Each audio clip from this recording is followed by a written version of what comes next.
Tarkashi wasu manya-manyan abubuwa kenan da suka faru wato a wurin jana'izan wannan fitaccen malami Sheikh Malam Dahir Usman Bauchi a lokacin rasuwansa a garin Bauchi, inda aka yi jana'iza wato a wani babban wuri inda ake sallan Idi na wannan jiha. Wasu abubuwa sun faru da dama kamar haka.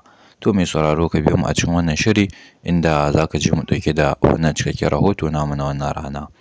Alhamdulillahi nahmaduhu wa nasta'inuhu wa nastaghfiruh wa na'udhu billahi min shururi anfusina wa sayyiati a'malina.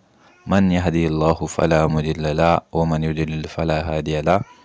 Ashhadu an la ilaha illallah wa ashhadu anna Muhammadan abduhu wa rasuluh. Amma ba'd, yan uwa, assalamu alaikum wa rahmatullahi wa barakatuh. Barkamu da sake saduwa da ku a wani sabon shirin namu na yau. Kamar yadda na fara mana sharhi a farkon wannan bidiyo nawa, wato na yi magana ne game da irin abubuwan da suka faru a wurin jana'izar marigayi wato Sheikh Dahir Usman Bauchi, wanda tabbas wannan abubuwan sun daga hankalin al'umma. Na farko dai irin dubatan mutanen da aka gani a wurin nan, wanda shi kanshi na ɗaya daga cikin abin da ya firgita mutane, ya gigita mutane, wanda dama wasu sun expecting wato sun yi tsammanin cewa zai samu jama'a al'umma za su zo jana'izan shi, amma dai ba a taɓa tunanin cewa za su kai irin kimanin wannan mutanen da aka gani ba. To kuma dalilin hakan da aka ga wa'innan mutanen sai ya zamanta wasu sun kuma koma suna kai abin inda bai kamata a ce an kai shi ba, suna yin wasu furici akan shi wannan bawan Allah da ya rasu bai kai irin wa'innan matsayin da ake kai shi ba. Akwai iya matsayin da akan iya ajabawa wanda an yi shi ne don ya bauta ma Allah, Allah shi kaɗai ne ake bauta mawa.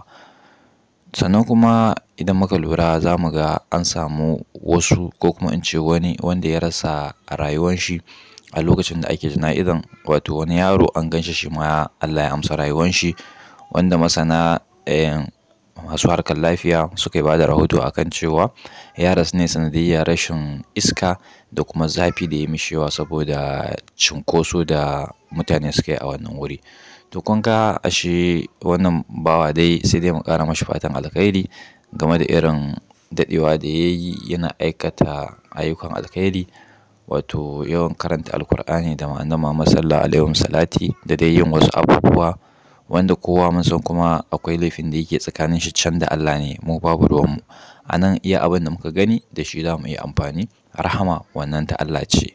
Kada ka taɓa ganin mutum yana yin wani abu ka expecting cewa ko kai zargin shi da cewa akan shi ga makoman shi, a'a baka isa ba, ba a shiga.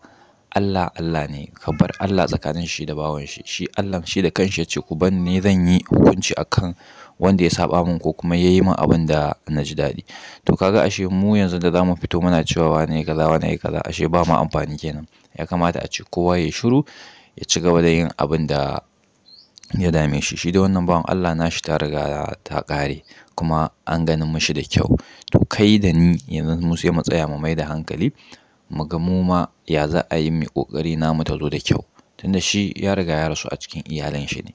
Ba wani magana a ce an ɗauke ka an kai ka wata ƙasa ma sai a can ne ka rasu aka dawo da gawanka, a'a a jihan shi a nan ya rasu. Wasu sun ce a asibiti ya rasu, wasu kuma sun ce a gida, amma dai mafi rinjayen rahoto ya rasu ne a asibiti. Aka ɗauko gawan shi aka dawo da shi gida, aka sallace shi kuma ya bar wasiyyan wanda zai mishi sallah, sannan ya bar wasiyyan inda za a binne shi idan Allah ya amsa rayuwarsa.